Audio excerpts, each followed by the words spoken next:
Mon Dieu, faites que ce ne soit pas vrai. Mon Dieu, faites que ce ne soit pas vrai. C'est ainsi que j'ai réagi au milieu de cette nuit profonde, du 23 au 24 septembre 2024, lorsque j'ai été tiré de mon sommeil par l'appel insistant du commandant de la brigade criminelle, le commissaire Émile Adjekossi, de vénérée mémoire. Monsieur le procureur, dit-il, je viens de procéder à l'arrestation de l'ancien ministre des Sports, Oswald Romeki, et du commandant de la garde républicaine. Et je lui demande, mais pour quelle raison? Et à l'officier de répondre, atteinte à la sûreté de l'État. J'ai refusé d'y croire. J'ai refusé d'y croire. Oui, madame, messieurs, j'ai refusé d'y croire. J'ai refusé d'y croire jusqu'au moment où j'ai obtenu les premiers éléments de l'enquête. Et depuis, croyez-moi, depuis, je suis plongé dans un profond dilemme. Un dilemme cornélien. Depuis, je me sens une âme de Horace. Horace, du nom de ce héros romain, porté à notre connaissance, mise en scène, on va dire, par Corneille. Je me sens une âme de Horace plongée dans ce conflit entre les intérêts particuliers et le sentiment patriotique, entre l'amitié, l'affection et le devoir. Je me sens une âme de Horace, mais contrairement à Horace, je ne dis pas à mes amis, je ne dis pas à M. Bokor, je ne dis pas à M. Romeki, je ne leur dis pas, Albe vous a nommé, je ne vous connais plus. Je leur dis simplement, Albe vous a nommé, je vous connais toujours, mais le devoir m'appelle. Madame la Présidente, Messieurs de la Cour, j'aurais voulu prononcer ce réquisitoire en présence d'avocats de la défense. J'aurais voulu qu'il y ait aux côtés des accusés des avocats en position de critiquer devant votre juridiction les éléments que je présente au nom de l'accusation. Mais je dois le confesser, j'aurais surtout préféré être ailleurs ce matin. J'aurais préféré que les événements qui nous occupent depuis plus d'une semaine maintenant ne se soient jamais produits. J'aurais préféré être en présence d'un canular, d'un mauvais rêve, d'un film en sortie droit, d'un scénario de série B. Mais hélas, nous y voilà. Aux premières heures du 24 septembre 2024, les Béninois sont réveillés par une rumeur inquiétante. Celui qui, jusqu'il y a peu, était considéré comme le fils du président de la République, le préféré de ses ministres, a été arrêté au cours de la nuit.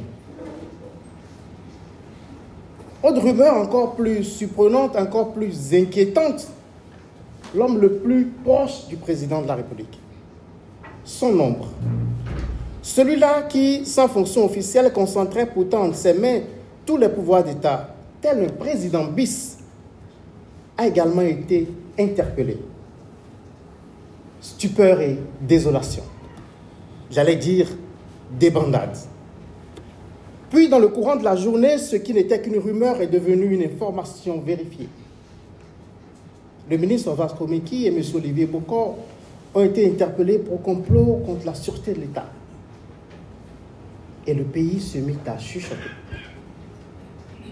Comment est-ce possible?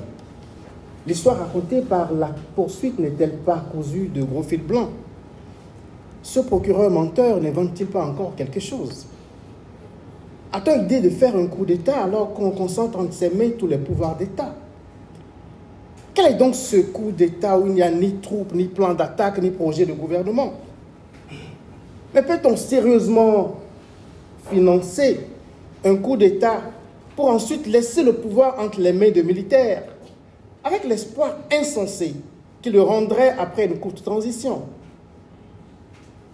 Ce coup d'État n'a-t-il pas été inventé de toutes pièces par le chef de l'État, Patrice Talon lui-même, pour mettre hors de course son frère siamois? Et le pays chuchota. Puis le chuchotement prit place dans les réseaux sociaux. Puis le débat se mue en un procès en sorcellerie contre la criette, contre la justice, contre le président de la République. Mais je vais vous surprendre, Madame la Présidente, Messieurs de la Cour, toutes ces questions, ces doutes, ces critiques, elles sont légitimes. Elles sont totalement légitimes. Et les gens ont raison de s'interroger, les gens ont raison de douter, les gens ont raison de critiquer. Alors le défi de ce procès, tout le défi de ce procès, est d'apporter des réponses claires aux doutes, aux inquiétudes, à la quête légitime de vérité de nos compatriotes. Madame la Présidente, cette vérité, cette quête, je vous propose d'y satisfaire à travers la réponse à 3 questions. Premièrement, qu'est-ce qui s'est réellement passé? Deuxièmement, le projet de renversement de l'ordre constitutionnel tel que décrit est-il réaliste? Et dans tous les cas, est-il réalisable? Troisièmement, les infractions poursuivies sont-elles constituées en droit? Vous l'aurez compris, contrairement à notre démarche de juriste, je ne vais pas avoir 2 stations, mais j'en aurai 3. Sans plus attendre, si vous le permettez, commençons par la première question. Qu'est-ce qui s'est passé? Dans la nuit du 23 au 24 septembre, Oswald Fomeki et Olivier Bokor ont été interpellés alors que le premier venait de confier pour le compte du second la somme de francs CFA, 1,5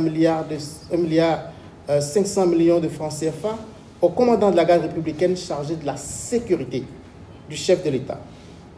Cette somme était soigneusement rangée dans le coffre d'un véhicule de type 4x4 acheté 2 jours plus tôt auprès de l'entreprise Challenge SA pour la circonstance.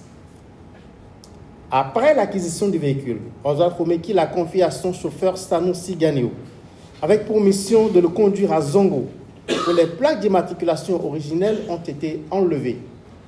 Oswald Fomeki a alors fixé de nouvelles plaques, mais fausses celles-ci, sur le véhicule. La remise de la somme de francs CFA 1,5 milliard au commandant de la garde républicaine, je le reprécise, en charge de la sécurité du chef de l'État, est l'aboutissement d'un long processus qui a débuté quelques mois plus tôt. Plusieurs rencontres ont eu lieu entre Oswald Fomeki et le commandant de la garde républicaine au domicile du ministre. Mais jusque-là, rien d'anormal. Les 2 hommes se connaissent et se fréquentent de longue date.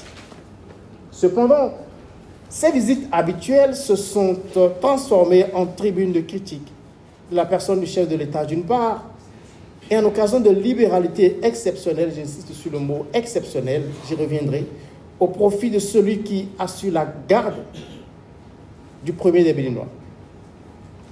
5 millions de francs CFA, un champagne d'une valeur approximative de 2 000 €, une police d'assurance vie dans un pays tiers pour un montant de 55 millions de francs CFA.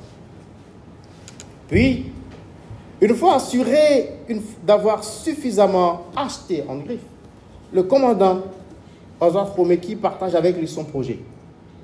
Il faut mettre fin aux fonctions du chef de l'État. Il ne s'agit pas d'attenter à sa vie, non. Mais il faut profiter de la proximité physique qu'offrent les fonctions du commandant de la garde républicaine pour isoler dans son bureau du palais de la Marina le chef de l'État et l'obliger à signer sa démission.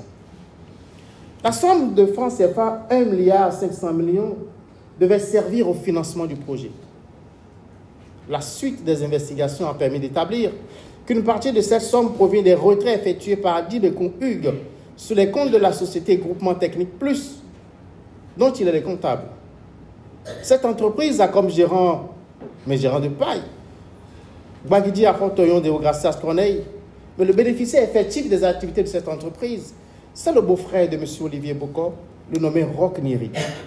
Ce dernier a pris la fuite dès l'ouverture de l'enquête. Madame la Présidente, voilà ce qui nous rassemble, voilà ce qui s'est passé. Et sur la base de ces faits, la commission d'instruction, puis la section de l'instruction en appel, et enfin la Cour suprême du Bénin ont validé la mise en accusation de M. Oswald Pomeki pour complot contre la sûreté de l'État, corruption d'agents publics national et usage de fausses attestations. Bokor Olivier Roch Niri pour complot contre la sûreté de l'État et corruption d'agents publics national. Adibekun Hugues et Gbagidi Deogracias pour complot contre la sûreté de l'État. Sanoussi Ganiou pour faux usage de fausses attestations. Voici ce qui s'est passé. Ce qui s'est passé nous faut présenter. Passons ensuite à la deuxième question. Deuxième station donc de mon développement. Le projet de renversement de l'ordre constitutionnel tel que décrit est-il réaliste? Et dans tous les cas, ce projet est-il réalisable? Cette question, Madame la Présidente, est au cœur de notre procédure. Les faits tels qu'ils apparaissent dans le dossier mettent en présence les accusés d'un côté et le colonel Thévo Edré, commandant de la garde républicaine de l'autre.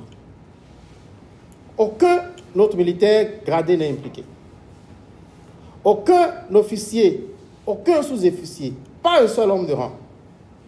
Le plan d'intervention n'a jamais été clairement défini par les partis.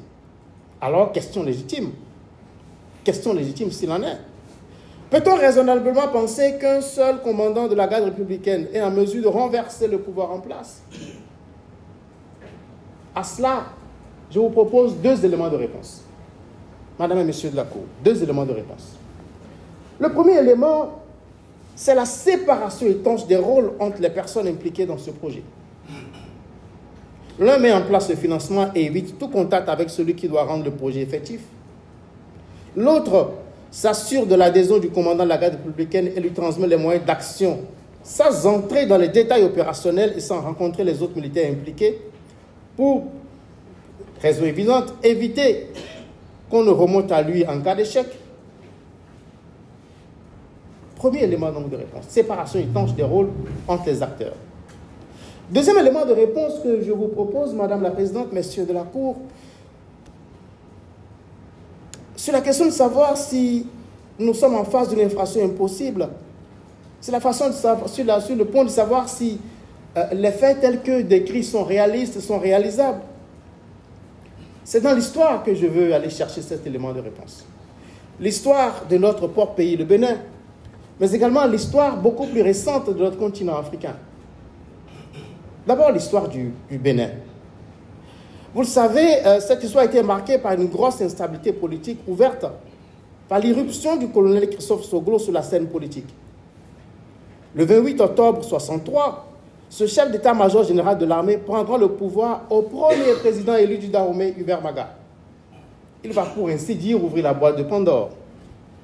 Les 10 années qui suivront verront se succéder à la tête de l'État du Bénin 10 présidents, pas moins.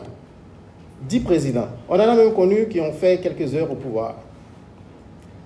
L'étude de cette triste époque, de cette triste période de notre histoire montre deux similitudes avec notre dossier actuel. Première leçon d'histoire, première similitude. Pour l'essentiel, les coups de force se sont déroulés sans effusion de sang. Les présidents en exercice ont été contraints à la démission. Ainsi, du président Souroumiga Apiti, qui est contraint à la démission fin novembre 1965, alors qu'il a été élu en 1964 pour un mandat de 5 ans. Ainsi, de Taïrou Kongaku, qui est aussi contraint à la démission en décembre 1965, après seulement 21 jours au pouvoir.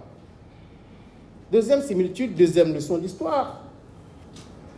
Dans la plupart des cas, Les militaires béninois qui s'emparent du pouvoir, qui se sont emparés du pouvoir, l'ont cédé plus ou moins rapidement aux civils. Sur ce registre, je vous propose 3 exemples. Premier exemple. Après avoir arraché le pouvoir à Hubert Maga en octobre 1963, le colonel Christophe Soglo l'a rendu aux civils 3 mois plus tard, en janvier 1964. Donc, il s'empare du pouvoir et 3 mois plus tard, il le cède.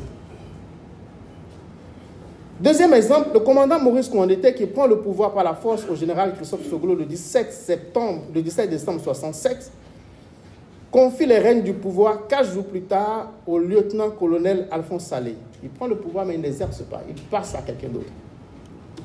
Troisième exemple, décembre 1969, le commandant Maurice Kouandété, encore lui, qui vient de déposer le président civil Émile Derlin Zinsou, ne s'installe pas à la tête du pays, mais il en confie les rênes au lieutenant-colonel Paul-Émile de Souza.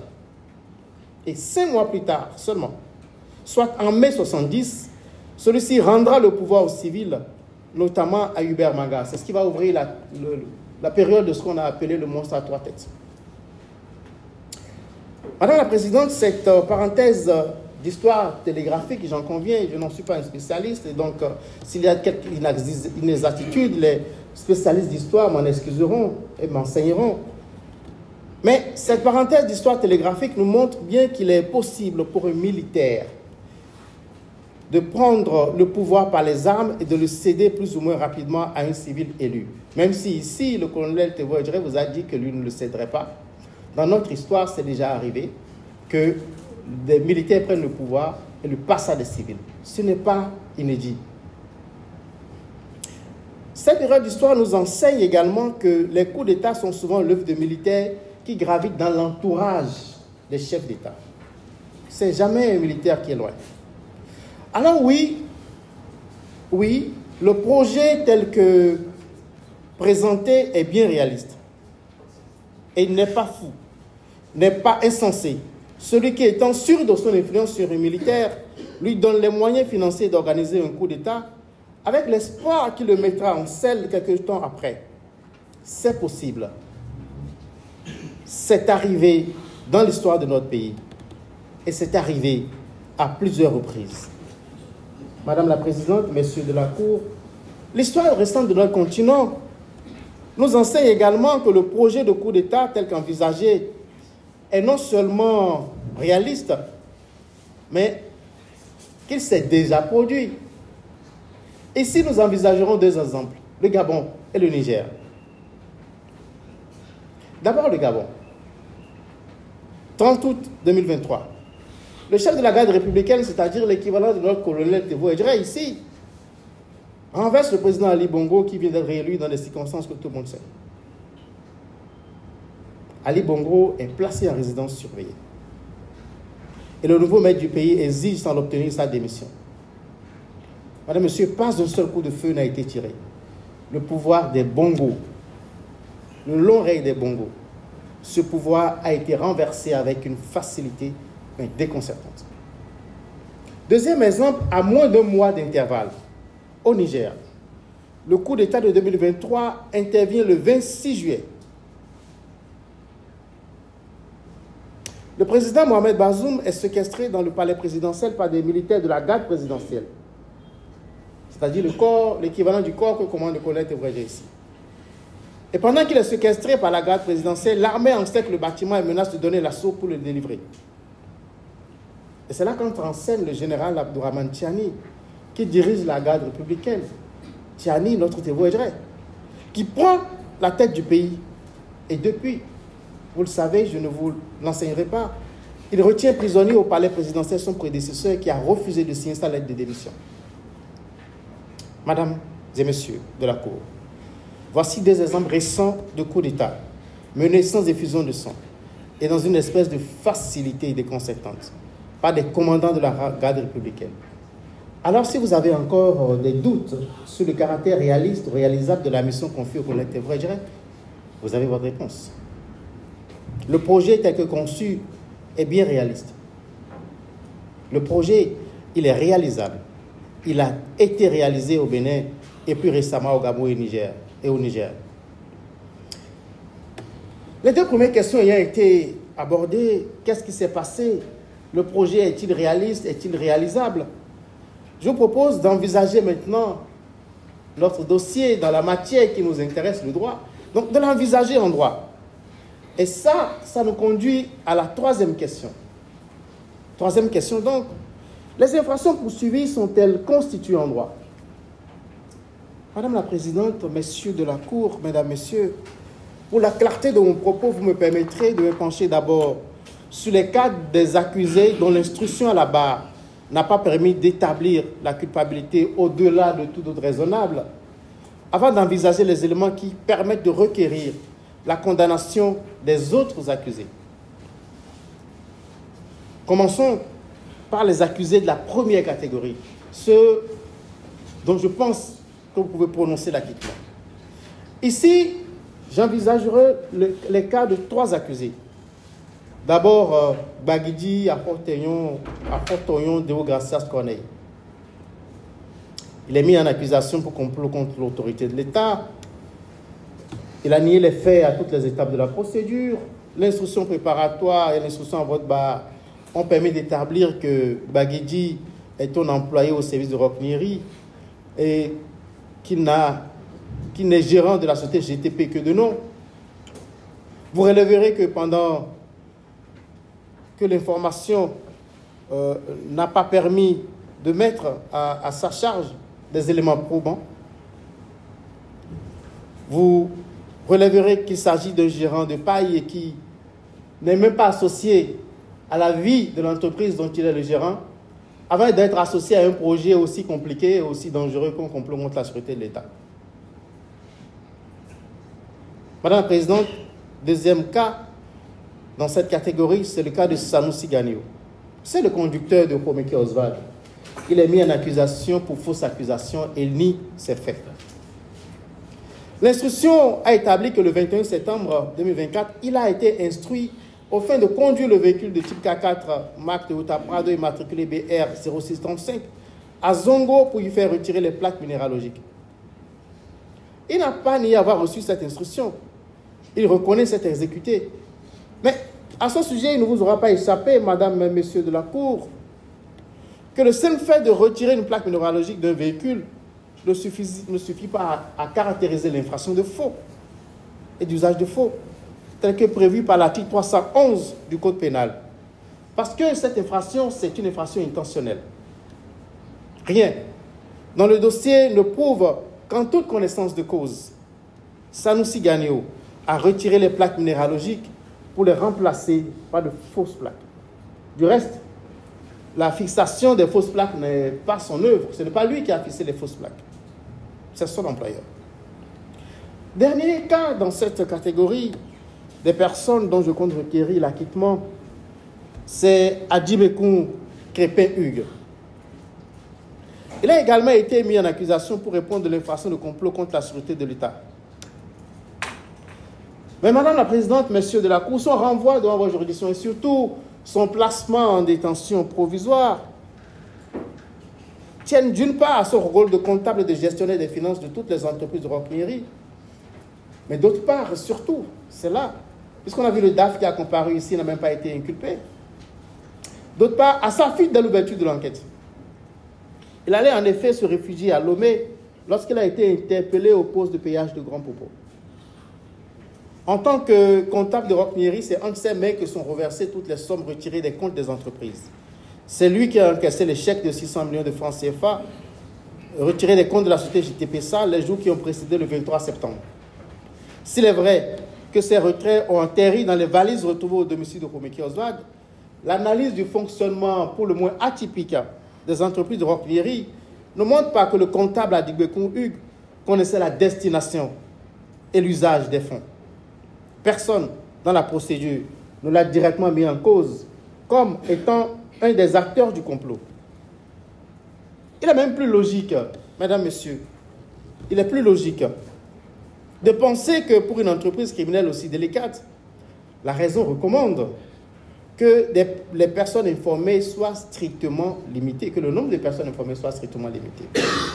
Le complot contre l'autorité de l'État étant également une infraction intentionnelle, vous relèverez, Madame et Messieurs de la Cour, qu'il n'est pas établi qu'en toute connaissance de cause, Adiboukoum Crépin Hugues a participé à la commission de cette infraction. Voilà pour les trois pour qui je pense qu'on peut requérir sans possibilité de se tromper l'acquittement. Continuons par les accusés de la deuxième catégorie.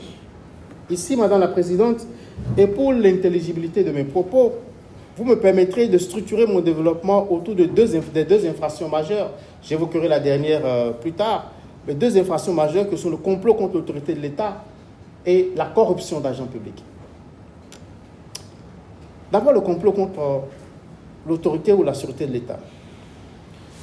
Madame, Monsieur de la Cour, je sollicite ici une pause dans le droit, on va dire. Je sollicite votre indulgence. Je sollicite votre indulgence pour m'accorder 2 minutes. 2 minutes, non pas pour m'adresser à vous, je ne vous ferai pas cet affront, mais pour fixer nos compatriotes. Mesdames, Messieurs, nous avons bien dit complot contre la sûreté de l'État. Cette infraction est à distinguer, mais à distinguer absolument de l'attentat contre la sûreté de l'État. Et c'est la confusion entre les deux infractions, celle que nous poursuivons aujourd'hui, et celle que le commun des Béninois appelle prosaïquement coup d'État, qui a alimenté et qui alimente encore toutes les polémiques et les questionnements, je l'avais dit, légitimes de nos compatriotes. Alors, avant d'entrer dans les démonstrations juridiques de la constitution de l'infraction de complot contre la sûreté de l'État, laissez-moi être clair, laissez-moi être très clair avec ceux qui ne comprennent pas le langage juridique, parfois ésotérique, je l'admets, et qui sont à juste titre perdus dans nos nuances un peu compliquées. Notre dossier, ce n'est pas un dossier de coup d'État, que ce soit clair. Le dossier, ce n'est pas un dossier de coup d'État. Nous ne poursuivons pas l'attentat contre la sûreté de l'État. Nous poursuivons une façon distincte, celle de complot contre la sûreté de l'État. Je vous explique. Non, le cheminement qui mène à la commission d'une infraction, nous distinguons globalement trois étapes. Dans le cheminement qui mène vers le crime, nous avons 3 étapes. La première étape, c'est la volonté ou l'envie de commettre l'infraction. La deuxième étape, c'est la planification, la préparation de l'infraction. La troisième étape, c'est l'exécution ou la consommation de l'infraction. C'est vrai que dans la pratique, parfois, toutes ces étapes-là peuvent être confondues et la distinction peut ne pas apparaître très clairement. Mais en général, le législateur ne punit pas la première étape et la deuxième étape. D'ailleurs, si on devait poursuivre toutes nos mauvaises pensées, on serait tous en prison. Qui n'a pas rêvé un jour de gifler quelqu'un, qui n'a pas souhaité secrètement la disparition de quelqu'un qui l'embête. Si on devait juger donc toutes nos mauvaises pensées, on serait tous en prison. La punition commence à partir du commencement d'exécution des actes matériels de l'infraction. Lorsque l'agent pénal n'est contraint de mettre fin à son action que du fait d'un élément extérieur à sa volonté, on parle alors d'absence de désistement volontaire. Cependant, dans certains cas rares, lorsque le législateur considère que l'infraction, si elle était consommée, aurait des conséquences très graves, il n'attend pas un commencement d'exécution et une absence de désistement volontaire pour réprimer. Il érige en infraction autonome les actes qui, pris isolément, ne seraient pas punissables.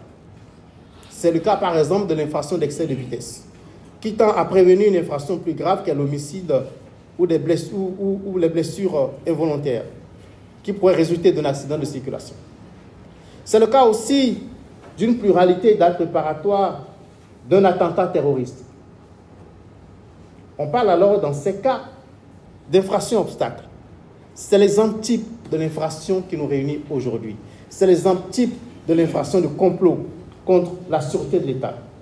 Le législateur n'attend pas que l'on rassemble des troupes, que l'on entame une marche guerrière contre les institutions de l'État pour constater la constitution de cette infraction.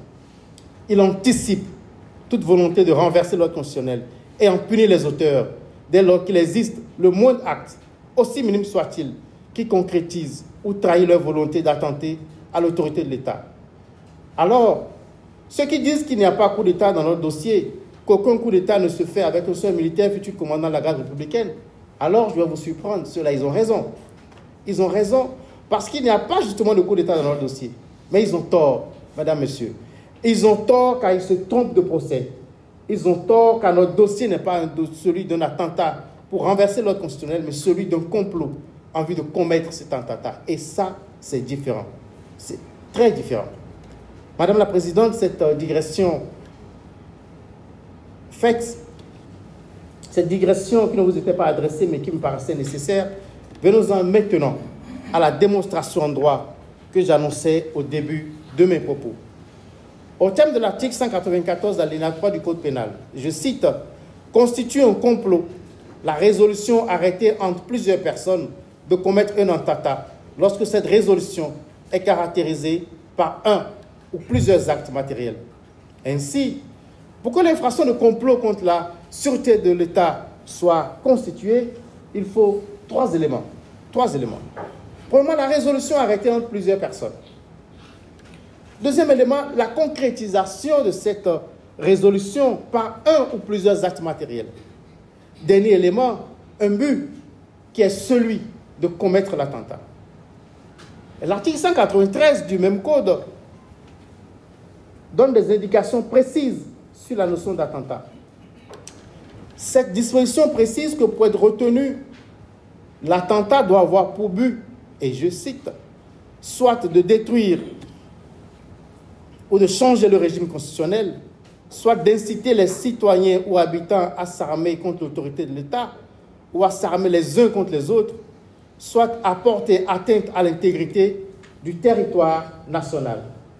Lorsque vous faites une lecture croisée de ces dispositions des articles 193 et 194 du Code pénal, vous pouvez retenir que le complot contre la sûreté de l'État est la résolution arrêtée entre plusieurs personnes, soit de détruire ou de changer le régime constitutionnel, soit d'inciter les citoyens à s'armer contre l'autorité de l'État, soit encore de porter atteinte à l'intégrité nationale.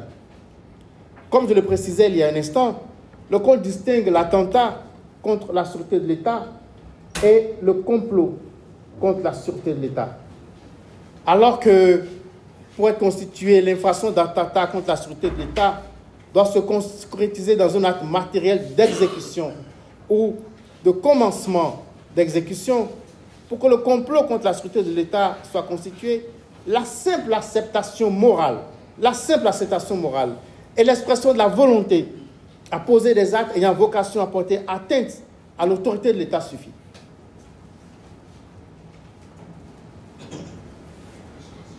Le législateur a entendu incriminer à titre principal le comportement dangereux, susceptible de produire un résultat dommageable, et ce, indépendamment de la réalisation. Il s'agit d'appréhender pénalement des actes préparatoires de l'attentat contre la sûreté de l'État qui ne peuvent pas être réprimés au titre de la tentative punissable. Madame la Présidente, en dehors de l'élément légal de cette infraction, il faut être attentif aux éléments matériels et intentionnels. Ici, la particularité est que l'infraction est constituée chaque fois qu'il peut être établi la réalité d'un acte matériel qui trahit la résolution des accusés de commettre le complot, de commettre un attentat. Un acte matériel qui trahit la résolution des accusés de commettre un attentat. Il n'est pas utile d'établir que cet acte matériel répond aux critères d'un commencement d'exécution, je l'avais dit, pour que ce soit appréhendé pénalement. Au total donc, pour être constituée, l'infraction de complot contre la sûreté ou contre l'autorité de l'État doit s'apprécier dans son élément intentionnel, c'est-à-dire la résolution de plusieurs personnes de commettre un attentat, dans son élément matériel, l'existence d'un ou plusieurs actes caractérisant cette résolution. Je vous propose donc, au regard de ces critères que je viens d'énumérer, d'envisager le cas de chacun des accusés. D'abord, vous me permettrez de commencer par le cas de M. Homeke Oswald. Homeke Oswald est accusé de complot contre l'autorité de l'État.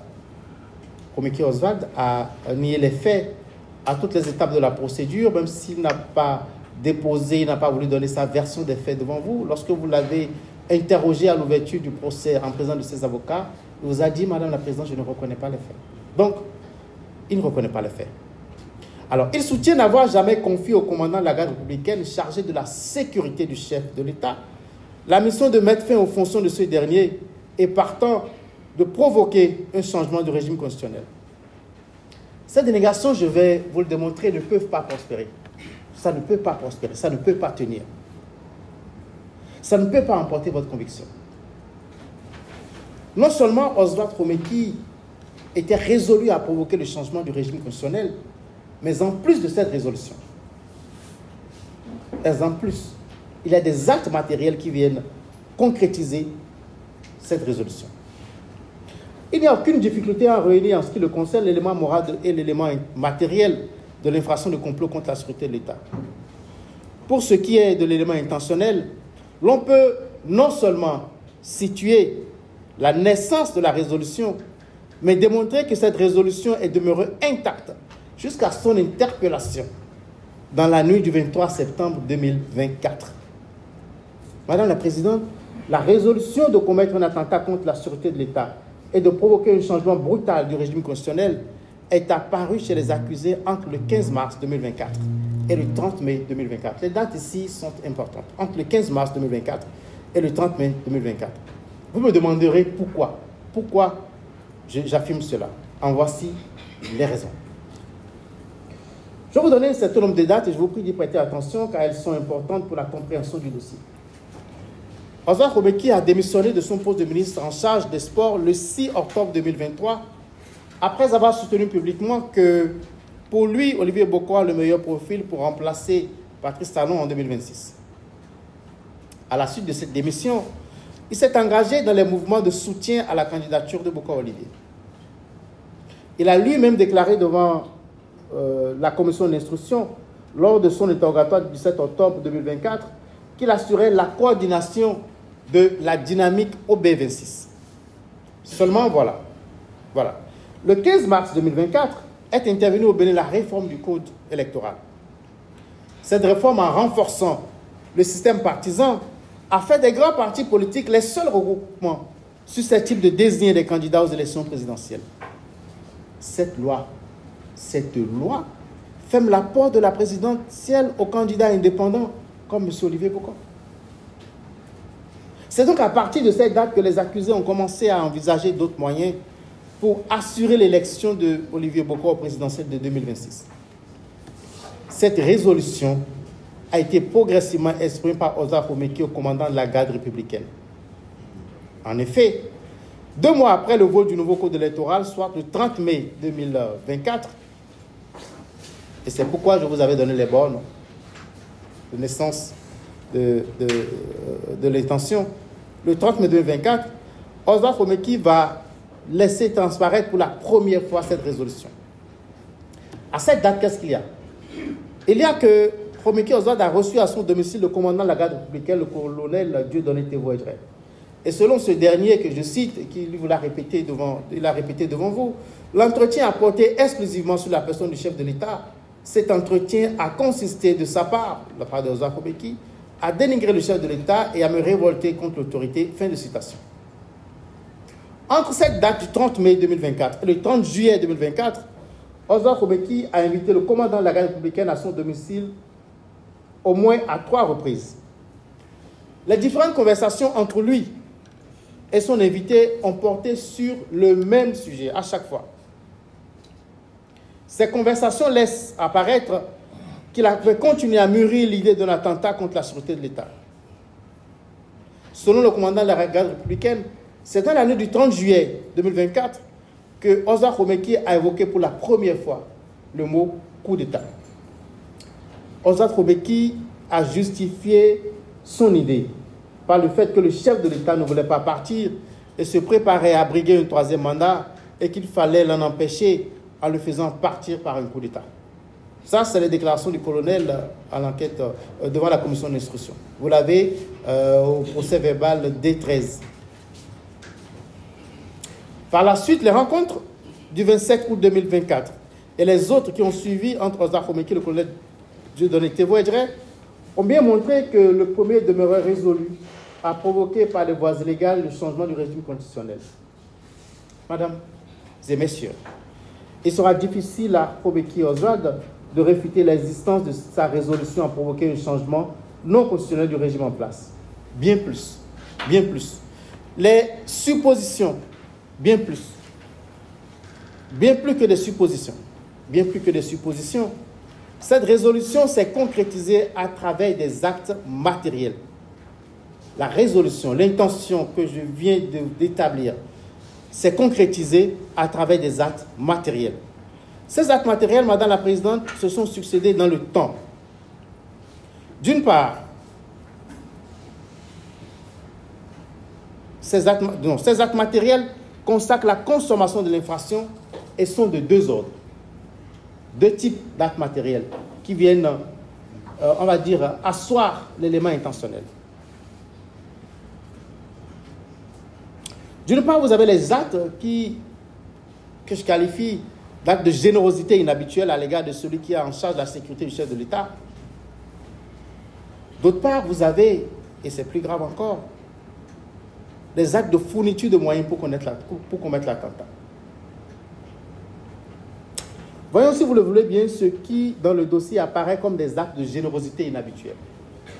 Donc, je dis que les actes matériels qui viennent concrétiser la volonté de Romeki Oswald de commettre un attentat à l'autorité de l'État sont de deux ordres. Des actes de générosité inhabituelle et des actes de fourniture de moyens.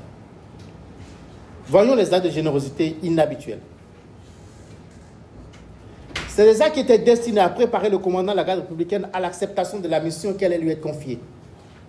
Mais avant tout, il est utile de vous démontrer, Madame la Présidente et Messieurs de la Cour, en quoi il s'agit d'actes de générosité exceptionnels, inhabituels. Qu'est-ce qui rend ces actes de générosité exceptionnels? Qu'est-ce qui les rend inhabituels? Deux éléments. Le premier concerne le moment où ces dons ont été faits. Le deuxième concerne la nature et le montant des dons. Donc c'est en considération du moment où ces dons sont intervenus et de la nature des dons que j'affirme qu'il s'agit d'actes de générosité inhabituels. Alors, que dire de la période? Pourquoi est-ce que je parle de la période? Romeki Oswald et le commandant de la garde républicaine se connaissent depuis l'arrivée au pouvoir du président Patrice Talon en 2016. Le premier a occupé le poste de ministre des Sports au gouvernement pendant 7 années.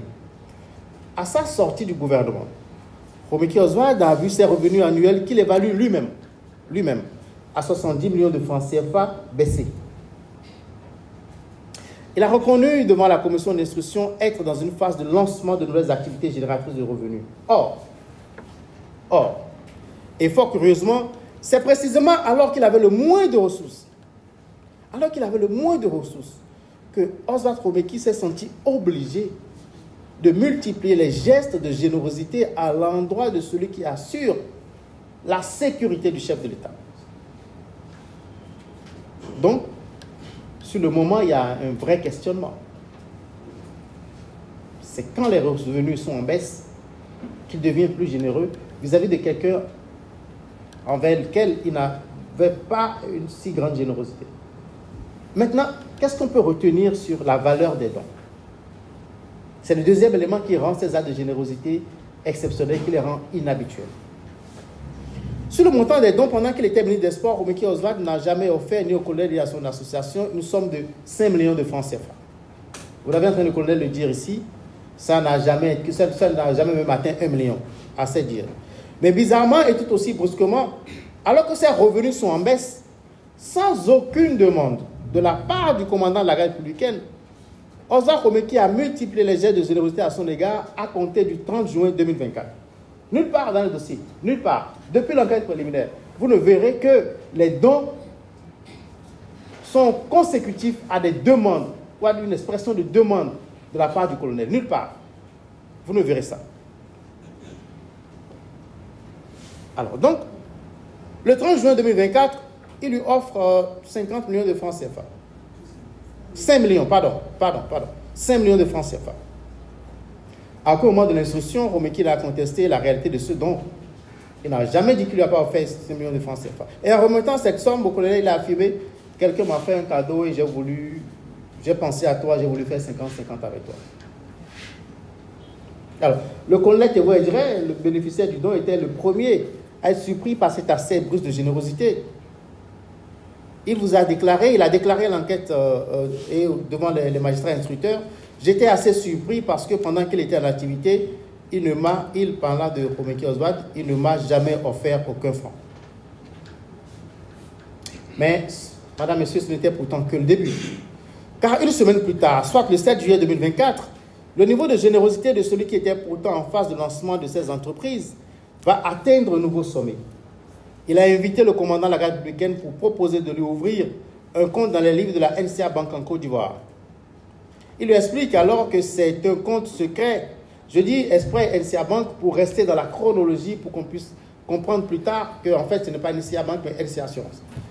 Il lui a expliqué alors que c'est un compte secret qui est non traçable par les instances de l'UEMOA et que ce compte en Côte d'Ivoire est ouvert à toutes les personnalités qui ont occupé de hautes fonctions dans les arcanes du pouvoir et suffisamment fourni pour leur permettre de maintenir un train de vie après le pouvoir. Avelinta, que vous avez écouté ici hier par visioconférence, vous a confirmé plus ou moins que le produit qui a été souscrit, c'est pour des gens d'un certain niveau social, qui ont un certain revenu.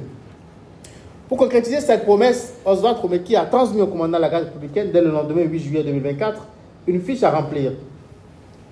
Une fois la fiche remplie, le 6 août 2024, Oswald Komeki a transmis via l'application WhatsApp en vue unique, et j'insiste là-dessus, en vue unique, la preuve de la souscription d'une assurance vie dénommée NCA Prestige au profit du colonel Thévo Edjere auprès de NCA Vie Assurance en Côte d'Ivoire avec un solde de 105 millions de francs CFA. Cette assurance est la pseudo-polémique qu'a suscité sa révélation et qu'on vient d'en dire un petit mot.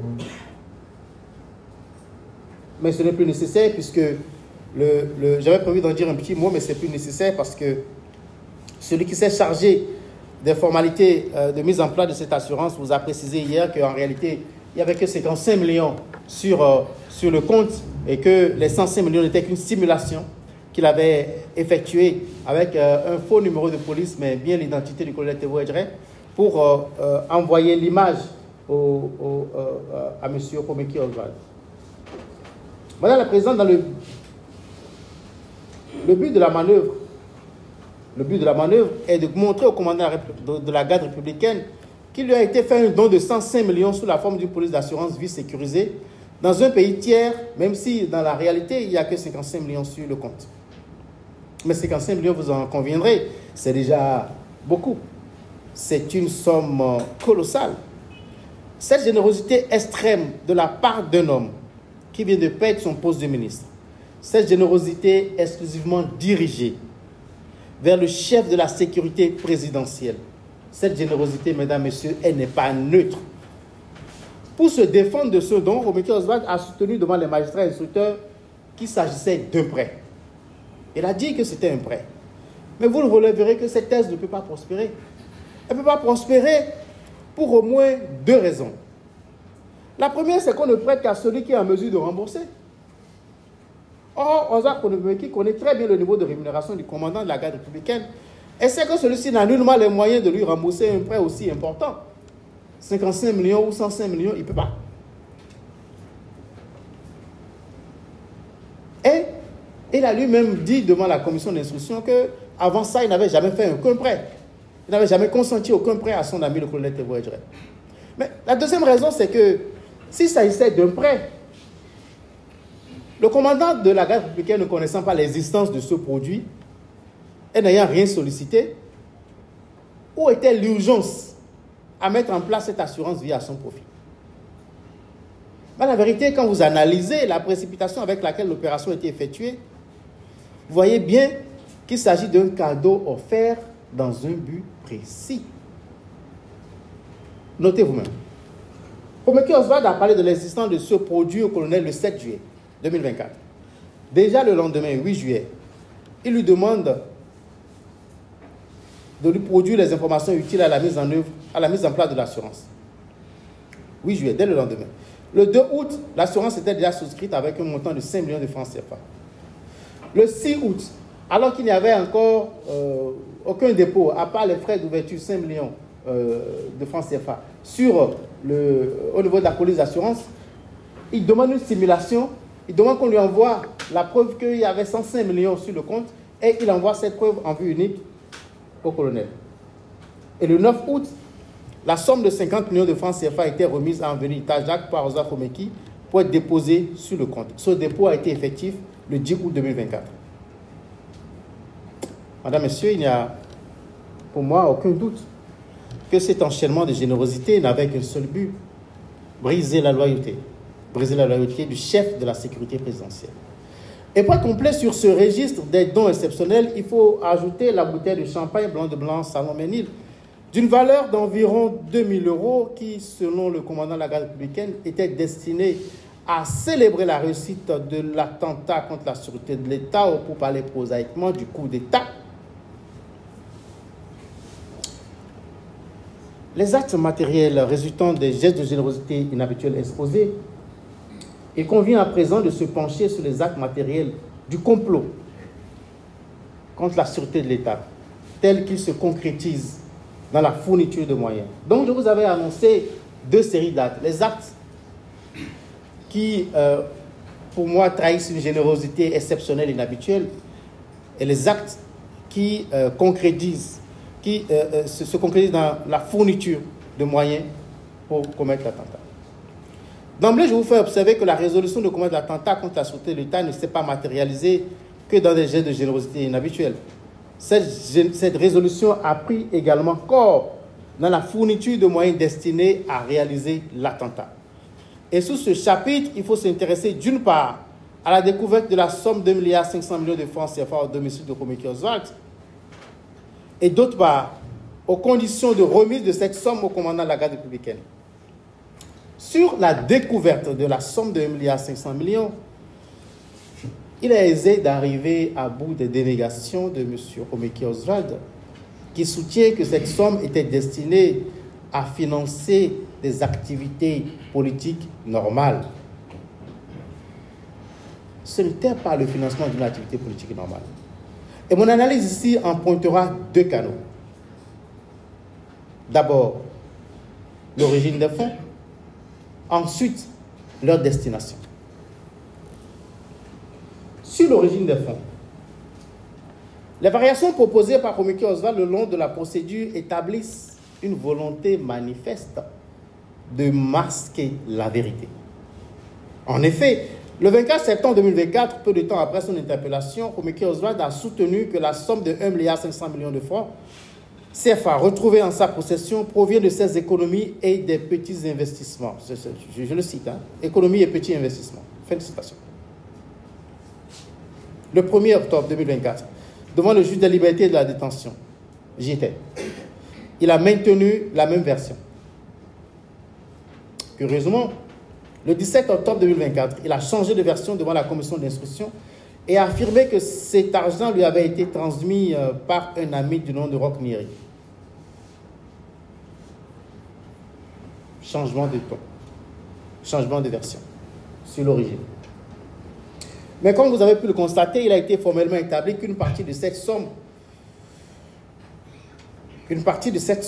d'un montant de francs CFA 250 millions de francs, lui a été portée le 23 septembre 2024 à 22h04 par un émissaire de la société Portéo venu du Togo. Cette somme a été retirée le même jour des comptes de la société Ecobank Togo de l'entreprise Portéo. J'y reviendrai. L'émissaire avait un véhicule de marque Land Rover Defender immatriculé au Togo. Vous avez pu vous en convaincre en écoutant la lecture du registre des agents de sécurité chargés de la garde du domicile de M. Komeki à la date du 23 septembre 2024. En dépit donc de ces circonstances, Komeki Oswald continue de soutenir que l'intégralité du montant découvert à son domicile lui a été portée effectivement le même jour, mais en une seule fois, mais pas à 22h, mais à 18h, par un émissaire de Roch Niri. Les mêmes variations, les mêmes inconstances apparaissent sur la destination des fonds. Sur l'usage auquel l'argent est destiné, Ozar Komeki a proposé des réponses variables dans le temps et à mesure de la progression des investigations. Ainsi, le 24 septembre 2024, lors de son interrogatoire, il a déclaré aux officiers de police judiciaire que la somme d'argent retrouvée en sa possession était destinée à financer des activités de ces entreprises de distribution de boissons alimentaires au Cameroun, au Congo-Brazzaville, au Niger, au Burkina Faso et au Mali. L'argent, ces économies, ils devaient les utiliser pour financer la distribution de produits alimentaires et de boissons au Cameroun, au Congo-Brazzaville, au Niger, au Burkina Faso et au Mali. Ça, c'était le 24 septembre. Le 17 octobre, il a changé de version sur la destination des fonds en soutenant que cet argent, et je cite, cet argent a été principalement mobilisé dans le cadre des activités politiques de la dynamique OB. Fin de citation. Alors, outre ces variations sur l'origine et la destination des fonds, Komeki Oswald a été en peine de vous proposer une explication cohérente sur la remise de cette somme d'argent en pleine nuit, au chef de la sécurité présidentielle. Il a soutenu avoir invité le colonel Tebouedre pour sécuriser cette somme qui devait servir au financement des activités de 803 unités politiques réparties sur tout le territoire national. 803 unités politiques réparties sur tout le territoire national. Mais le seul problème, j'allais dire le gros trou dans l'argumentation, c'est qu'il n'a pas été possible à l'accusé de dire avec précision le montant à investir dans chaque unité territoriale. Parce que si vous faites la division, vous voyez que ça ne colle pas.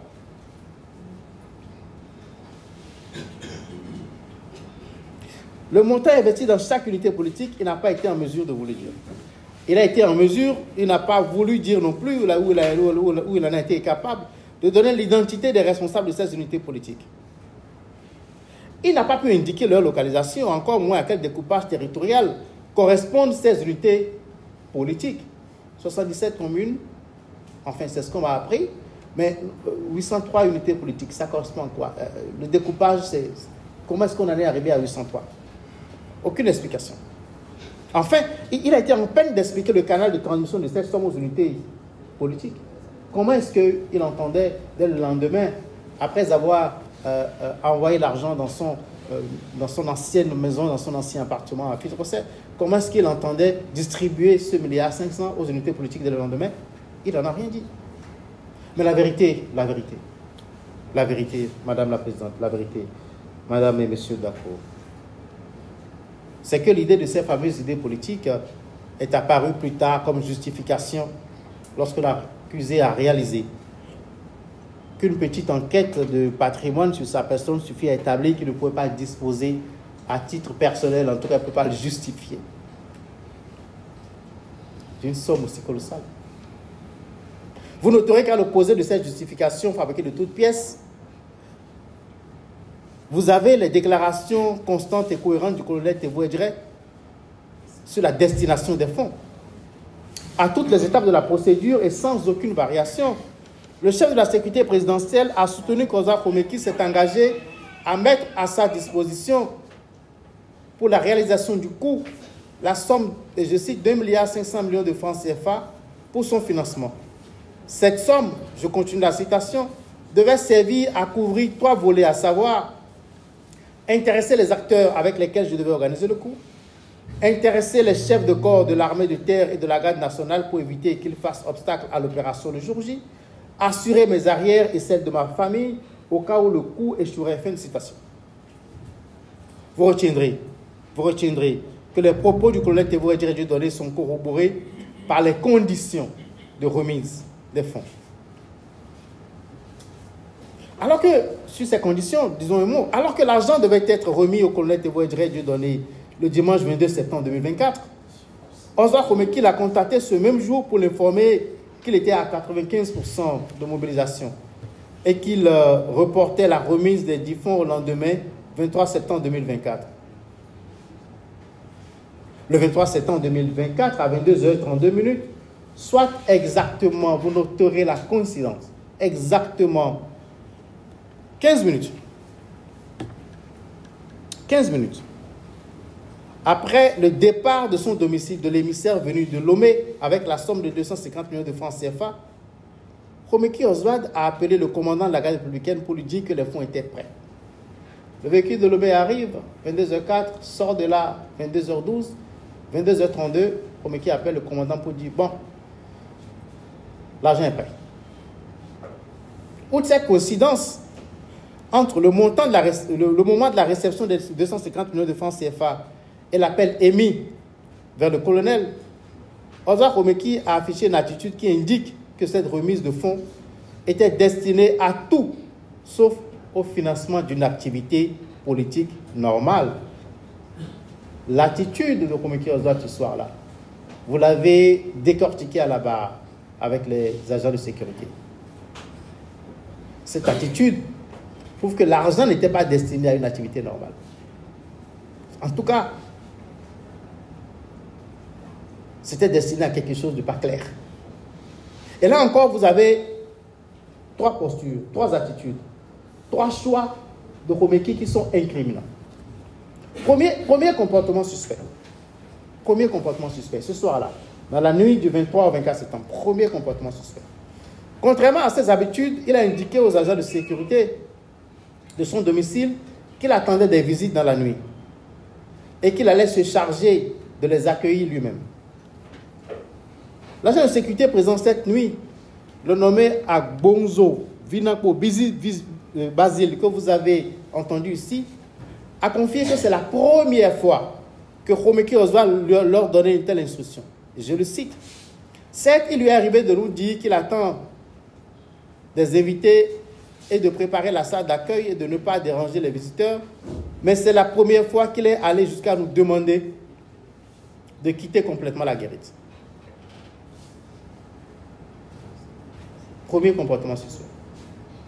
Deuxième comportement suspect, ce soir, contrairement à ses habitudes, Ozwa Komeki a lui-même ouvert et fermé le portail à l'arrivée et au départ de ses invités du soir. Le même agent de sécurité témoigne, et je le cite, à 22h04, un véhicule 4x4 de marque Range Rover de couleur noire à l'immatriculation togolaise a fait son entrée dans la maison après que M. Komeki lui-même a ouvert le portail. Plus loin, il continue, le véhicule est ressorti à 22h12 et c'est M. Komeki Ozwa lui-même qui a fermé le portail. Troisième comportement suspect, la même nuit, Ozwa Komeki a interdit à ses agents de sécurité de renseigner leur registre sur les mouvements de ses visiteurs. Écoutons encore une fois le témoignage de l'agent de sécurité. Je le cite.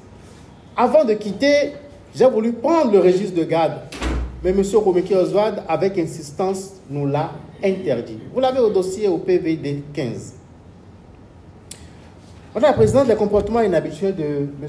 Komeki Ozwa cette nuit sont en fait des précautions prises pour éloigner tout témoin des actes répréhensibles qui étaient en cours de préparation. Ces précautions vont au-delà de la mise à l'écart des témoins dérangeants que pourraient constituer les agents de sécurité. L'accusé a également pris des précautions pour couper tout lien entre l'argent, le 1,5 milliard, remis au colonel Teboedjere et lui en cas d'échec de l'attentat planifié. C'est ici qu'intervient la question du véhicule qui vous a occupé une bonne partie de votre instruction. Les 6 valises contenant la somme totale du 1,5 milliard, les 6 valises étaient soigneusement rangées dans un véhicule de type 4x4 Prado. Ozwa Komeki reconnaît avoir acheté le véhicule 2 jours plus tôt, seulement 2 jours plus tôt, le samedi 21 septembre 2024. Il a confirmé les propos de son chauffeur Sanusi Ganiou selon lesquels il a envoyé à Zongo le même jour, samedi 21 septembre, au fin d'enlever les plaques d'immatriculation du véhicule. Il avoue également avoir remplacé les vraies plaques d'immatriculation beige du véhicule BR 0635 RB par de fausses plaques bleues W 079 RB 289. Il précise avoir commandé ces fausses plaques auprès d'un graphiste, Jojo Service. Jojo Service. C'est lui qui a fabriqué les plaques bleues, les fausses plaques, l'autocollant. Il est clair que si le véhicule avait été acquis pour être offert à un proche, comme l'accusé tente de le faire croire, il aurait nul besoin d'y apposer de fausses plaques d'immatriculation.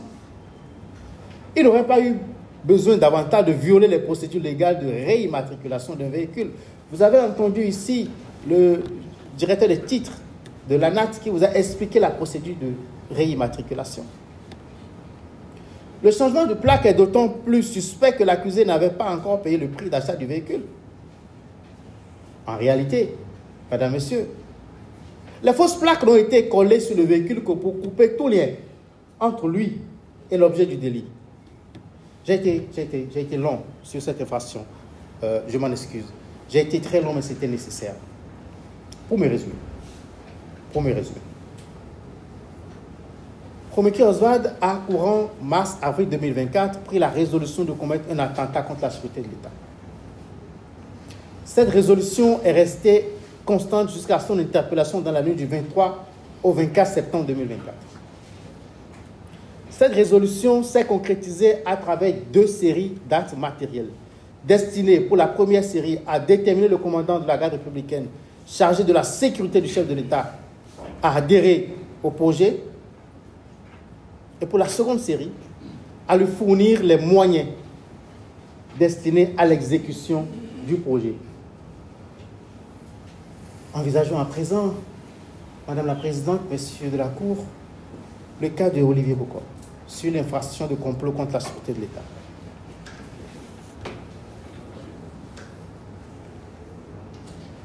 Olivier Bokor, Madame la Présidente, Messieurs de la Cour, rejette également toute accusation de complot contre la sûreté de l'État. Il les rejette. Il les a rejetés depuis le début. Il a continué de les rejeter devant vous pour les seules fois où il a voulu prendre la parole. Il les a rejetés, sauf que 3 éléments de la procédure permettent d'établir qu'il est non seulement résolu à commettre un attentat contre la sûreté de l'État, mais que cette résolution, l'élément intentionnel, s'est concrétisé à travers différents actes matériels. Madame, Monsieur, en ce qui concerne l'implication de M. Bokor Olivier dans ce dossier, vous devez vous poser 3 questions. 3 questions simples, très simples.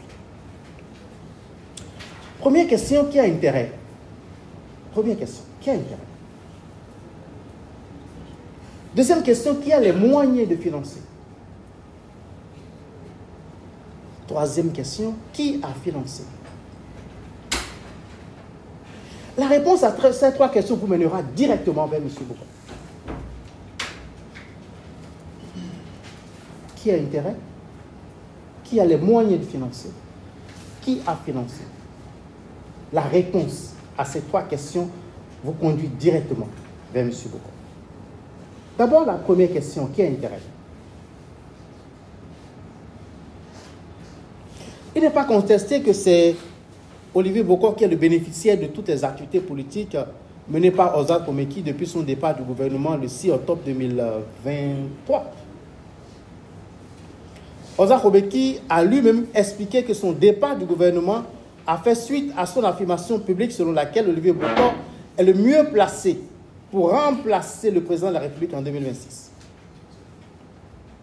Khomeki Ozar lui-même se proclame coordonnateur de la dynamique OB26 dont l'objectif est de travailler à la cession au pouvoir de Bokor Olivier.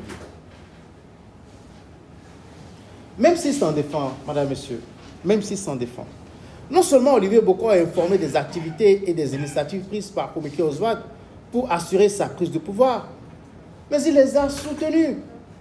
Il les a soutenus. À la question de savoir s'il avait discuté avec Bokor Olivier de toutes les démarches menées pour son élection en 2026, Oswald Khomeki a répondu, et je cite, « Oui, nous en avons déjà parlé, M. Bokor et moi. Je précise que c'est suite à une de mes déclarations en sa faveur qu'est intervenue ma démission après que le chef de l'État m'a sérieusement réprimandé. Nous en parlons de temps en temps. » Fin de citation. Même s'il a tenté, le long de l'instruction, de s'écarter des activités de Khomeki Oswald, Olivier Bokor n'a jamais soutenu que ce dernier menait des actions politiques pour un homme politique autre que lui. Bien plus. Le plan de l'attentat tel qu'il reçoit des échanges entre Ozar Khomeki et le commandant de la garde républicaine devait aboutir à la prise de pouvoir d'Olivier Bokor en 2026. Il devait consister à contraindre à la démission de l'actuel chef de l'État, à mettre à plat le code électoral et à organiser des élections dans des conditions qui assureraient l'accession de Bokor Olivier à la magistrature suprême. Donc, à la question de savoir qui a intérêt à ce qu'un coup pareil réussisse, vous répondrez sans ambiguïté, M. Olivier Bokor. Passons à la deuxième question. La deuxième question, je l'avais annoncé, c'est qui a les moyens de financer? Quand vous mettez en présence tous les acteurs du dossier, qui a les moyens de financer? Et là encore, vous retrouvez M. Bokor. Vous le retrouvez parce que la générosité aussi brusque que brutale de Romeki Oswald à l'égard du commandant de la garde républicaine, Oswald n'a pas les moyens de financer cette générosité-là.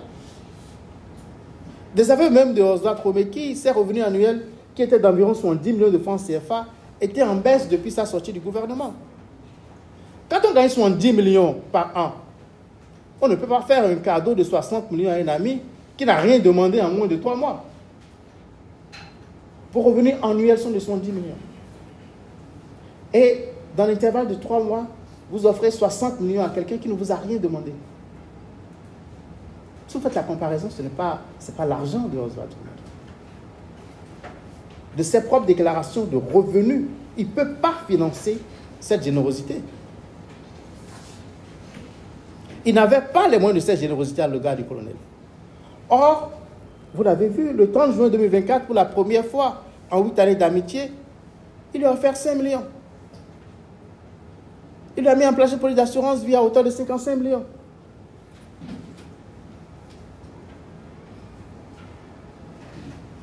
Et donc, au regard de ses revenus, je l'avais déjà dit, je me répète, il ne peut pas consentir, il peut pas faire un don à cette hauteur à quelqu'un.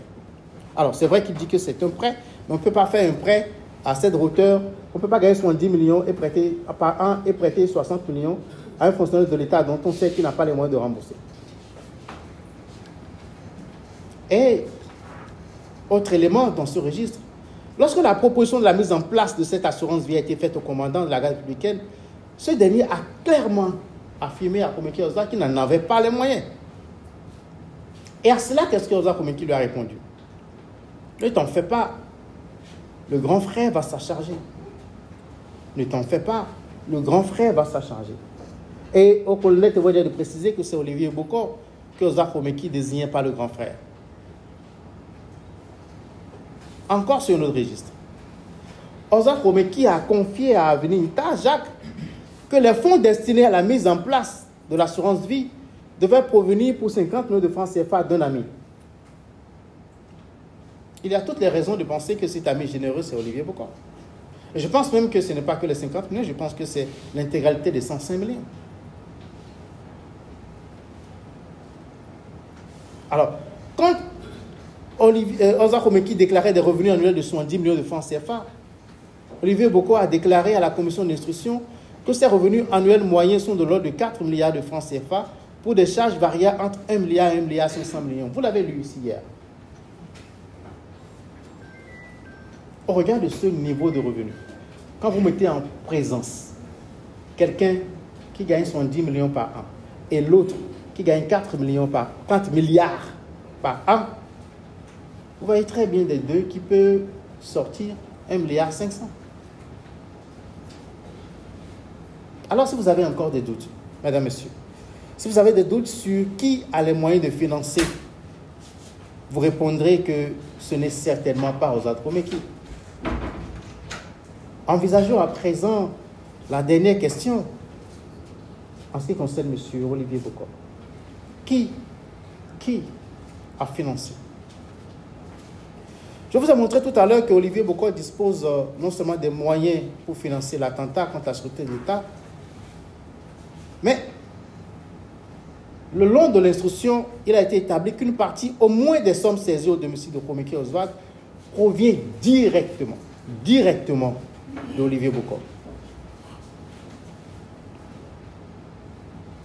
L'enquête et l'instruction ont permis d'établir qu'il en a assuré la mobilisation, en tout cas d'une bonne partie.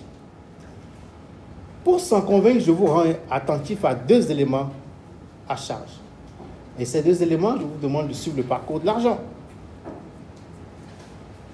D'une part, l'instruction a permis d'établir que les 6, 10 et 20 septembre 2024, la somme totale de 600 millions de francs CFA a été retirée des comptes de la société GTP Sarl. Ces retraits ont été notamment opérés sur les comptes de la société ouverts dans le livre de la BIC. Interrogé sur la destination de ces sommes, Adibékou Hugues a soutenu devant les magistrats instructeurs que, et je cite, tout l'argent d'un montant de 600 millions de francs CFA a été remis à M. Ricalo pour le compte de son patron, M. Olivier Boko. C'est au procès verbal D21 de votre dossier. C'est vrai que plus tard, lors de la confrontation, Adibékou Hugues a essayé de revenir sur cette déclaration. C'est vrai que, confronté hier à la barre par rapport à ces déclarations et aux déclarations contraires qu'il a eu à faire avant-hier devant vous, Adibékou Hugues a bégayé. Mais mis à part ces 600 millions de francs CFA qui bégaient, Madame la Présidente, Monsieur de la Cour, vous observerez que les sommes découvertes au domicile de M. Komeki proviennent en partie, quand vous voyez le PV des décomptes, proviennent en partie de retraits effectués aux dates indiquées. Aux dates indiquées sur les comptes de la société GTP ouverts dans le livre de la BIC.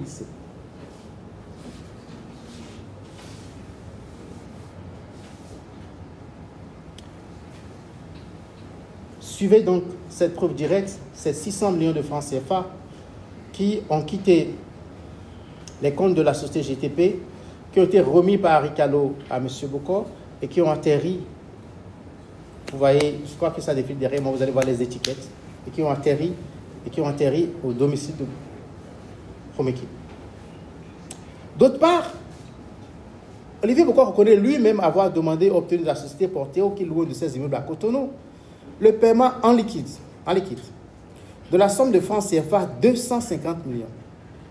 Cette somme a été retirée à Ecobank Togo le 23 septembre 2024. Contrairement aux affirmations de Boko Olivier, cette somme a été directement remise à Oswald Komeki à son domicile à Cotonou la nuit du 23 septembre 2024 à 22h04 par l'émissaire de la société venue de Lomé.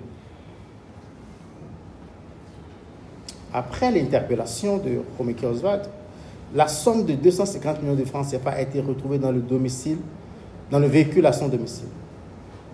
Les étiquettes de cette somme sont celles utilisées non pas par Ecobank Bénin, mais par Ecobank Togo. Vous me direz, oui, il a demandé 250 millions à son locataire, qui les lui a payé. 250 millions, enfin plus, ont été retrouvés au domicile de Komeki Oswald ce soir-là. Qu'est-ce qui prouve que ce sont ces 250 millions qui se retrouvent là? Je vais vous expliquer comment l'enquête a été faite. Les 250 millions venus du Togo, M. Komeki n'a pas eu le temps de les désanonymer avant de les poser dans la voiture. Il n'a pas enlevé les étiquettes Ecobank.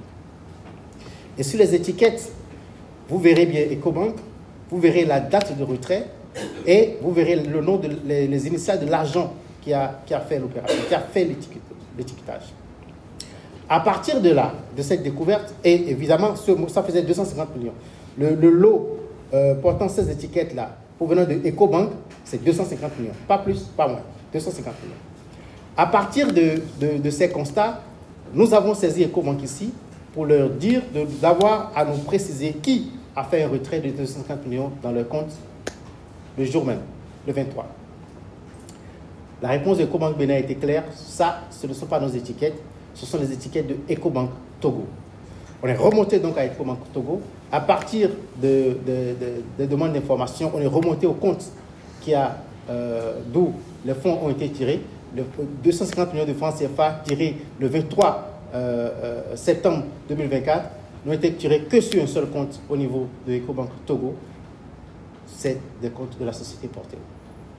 Et on a suivi après le parcours de l'argent. Ce véhicule de marque Land Rover Defender qui a fait le parcours depuis Lomé et qui a atterri chez M. Romeki, qui est entré directement dans son garage. Là aussi, une autre anomalie, je ne vais pas insister là-dessus. Il est entré directement dans son garage, il a fermé. 8 minutes après, le gars est reparti. Quand quelqu'un vient de Lomé, vient vous voir, fait 8 minutes et repart, c'est que la personne est venue déposer un collier et est repartie. Il n'y a pas beaucoup de débat autour de ça. Donc, ces 250 millions appartenant à M. Boko. Voilà comment il se retrouve dans le lot d'argent saisi au domicile de M. Romeki ce soir-là. Et le procès verbal de décompte de l'unité d'enquête, et vous allez voir ça, c'est dans votre dossier, indique en sa première page que le montant de 250 millions de francs CFA étiqueté Ecobank Togo a été réparti en 2 sacs à dos. Dans le premier sac de couleur marron foncé, il a été entreposé 15 lots de billets de 10 000 d'une valeur de 10 millions de francs chacun, scellés avec une étiquette Ecobank. Dans le deuxième sac à dos de couleur noire se trouvent 10 lots de 10 billets de 10 000 d'une valeur de 10 millions chacun, scellés avec une étiquette Ecobank. Vous avez le PV d'investigation en date du 24 septembre 2024. Les 250 millions de francs CFA appartenant donc à M. Boko ont été saisis au domicile de M. Romeki, alors que ce dernier venait de confier cette somme au commandant de la garde républicaine. Pour me résumer, là encore, pour me résumer, Olivier Bokor est d'abord le bénéficiaire effectif et unique des actions politiques engagées par Romeki Oswald, de même qu'il en est le bénéficiaire direct, de même qu'il est le bénéficiaire direct de l'attentat projeté. Il est ensuite de tous les inculpés, de tous les accusés, le seul qui dispose de moyens financiers pour mobiliser la colossale somme de 1,5 milliard de francs CFA.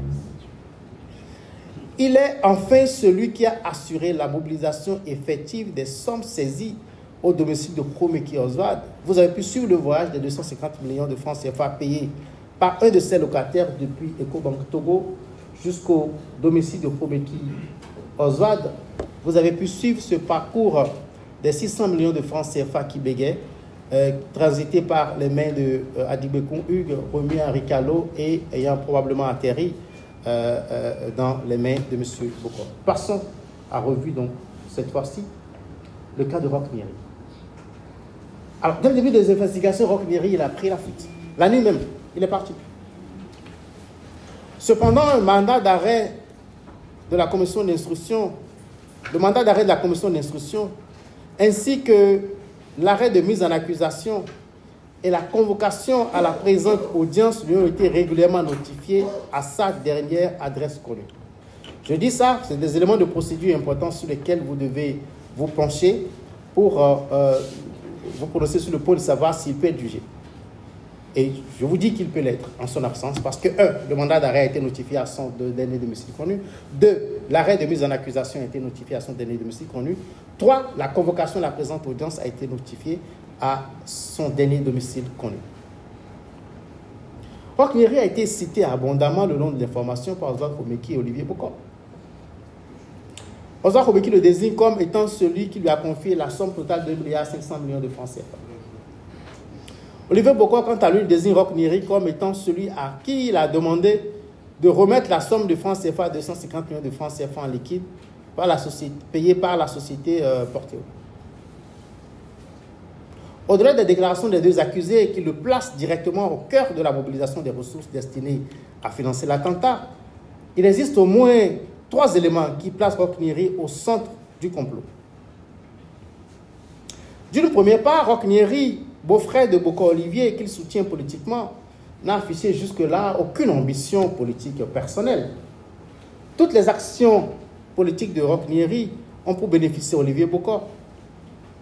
D'une deuxième part, Roch Nyeri est le véritable propriétaire et responsable de la société GTP. C'est lui qui a ordonné à Adigbekoun Hugues de retirer la somme de francs CFA 650 millions. À ce sujet, Adigbekoun Hugues a déclaré « J'ai reçu ces chèques de mon patron Roch Nyeri et portant les noms des personnes qui devaient effectuer les retraits. » Cette somme, c'est par la suite retrouvée au domicile de Romeki Oswald. D'une dernière part, Madame, Monsieur, dès l'ouverture de l'enquête, Roch Nyeri a pris la fuite et ne s'est présenté ni devant les officiers de police judiciaire, ni devant la commission d'instruction, ni devant votre cour. Cette fuite en elle-même, me semble-t-il, trahit sa connaissance de ce qui était en préparation et pour lequel il a contribué à la mobilisation des fonds. Madame la Présidente, Madame et Messieurs de la Cour, quid de la corruption d'agents publics? Cette infraction, l'infraction de la corruption d'agents publics est-elle constituée en l'espèce? Je vous rassure tout de suite, ce ne sera plus aussi long que le complot. Sur la corruption d'agents publics, donc. Au terme de l'article 336 du Code pénal, la corruption d'agents publics est imputable à quiconque a offert ou accordé à un agent public, directement ou indirectement, des promesses, des dons ou présents ou autres avantages indus pour lui-même ou pour une autre personne ou entité, afin qu'il accomplisse ou s'abstienne d'accomplir un acte de ses fonctions ou de son emploi, juste ou non, mais non sujet à rémunération. La corruption peut être passive ou active. La corruption active se manifeste lorsqu'une personne physique ou morale offre, promet ou donne directement ou indirectement un avantage quelconque à un agent public ou à une personne exerçant une fonction ou un mandat électif dans le but d'influencer son action ou sa décision. La corruption est une infraction intentionnelle. L'élément moral suppose la volonté et la conscience chez le corrupteur de participer au manquement du corrompu à son devoir de probité en monnayant l'office de ce dernier. La cible de l'auteur de la corruption doit être un agent public. L'élément matériel est une proposition, un pacte de corruption qui se concrétise dans l'offre d'une sollicitation en vue d'obtenir des promesses, des dons, des présents, des avantages quelconques en échange de l'accomplissement d'un acte relevant de la fonction ou étant facilité, et j'ai souligné, étant facilité par la fonction. La notion d'agent public peut s'appréhender suivant deux critères cumulatifs. Un critère organique et un critère matériel qui se dédoublent en deux possibilités alternatives. Le critère organique fait de l'agent public une personne qui est nécessairement employée par une personne publique. Le critère matériel fait de l'agent public une personne qui accomplit une mission de service public. Dans l'espèce, Madame, Monsieur, l'espèce qui nous réunit, le colonel Thévo Edrey, commandant de la garde républicaine, est un officier supérieur des forces armées béninoises. En tant que tel, il est non seulement employé par l'État béninois, mais il accomplit également une mission de service public, qui est ici la protection du président de la République, de sa famille, ainsi que la protection des différents chefs d'institution. En conséquence, la première condition relative à la qualité de la personne est ici remplie. Il faut ensuite envisager la réunion des autres conditions, des autres éléments constitutifs de l'infraction, en ce qui concerne chaque accusé. Sans plus tarder. Omeki Oza ne conteste pas avoir offert la somme de 5 millions de francs CFA au commandant de la garde républicaine le 30 juin 2024. Comme nous l'avons largement établi, il s'agit d'un acte de générosité exceptionnelle de la part de l'ancien ministre des Sports. Le 7 juillet 2024, il a offert au commandant de la garde républicaine de lui souscrire à l'étranger une assurance vie. Cette promesse s'est concrétisée les 2 et 10 août 2024 par la souscription de l'assurance vie pour un montant initial de 5 millions de francs CFA et le dépôt d'une somme de 50 millions de francs CFA sous la police d'assurance du commandant. Le 23 septembre 2024, Omeki Oswald a été interpellé alors qu'il venait de confier au colonel un véhicule de type 4x4 dont le coffre était garni d'1,5 milliard de francs CFA. Ces dons n'avaient qu'un seul but, obtenir du chef de la sécurité présidentielle le manquement à ses devoirs et profiter de sa position pour mettre fin au régime constitutionnel. C'est, Madame, Monsieur, c'est en toute connaissance de cause que Omeki Oswald a offert ses différents numéraires au chef de la sécurité présidentielle. Il s'est largement ouvert à ce dernier sur la nature du manquement à son devoir qu'il attendait de lui. Cas de Bokor Olivier. Même s'il n'y a aucune interaction directe entre Olivier Bokor et le commandant de la garde républicaine, il est apparu au cours de l'information que non seulement Olivier Bokor le bénéficiait direct de l'attentat projeté, mais que bien plus il l'a financé. Si vous le retenez dans les liens du complot, si vous retenez qu'il a financé l'attentat contre la sûreté de l'État, contre l'autorité de l'État, vous verrez que les divers dons de Omeki Oswald au chef de la sécurité présidentielle proviennent de Bokor Olivier, qu'il a été établi plus haut que c'est le seul parmi les accusés ayant la capacité de mobiliser de telles sommes. Et le test de l'article 336 du Code pénal vise les offres directes, mais également, et j'insiste là-dessus, les offres indirectes. Il n'est pas utile que l'agent pénal remette lui-même directement les biens destinés à la corruption.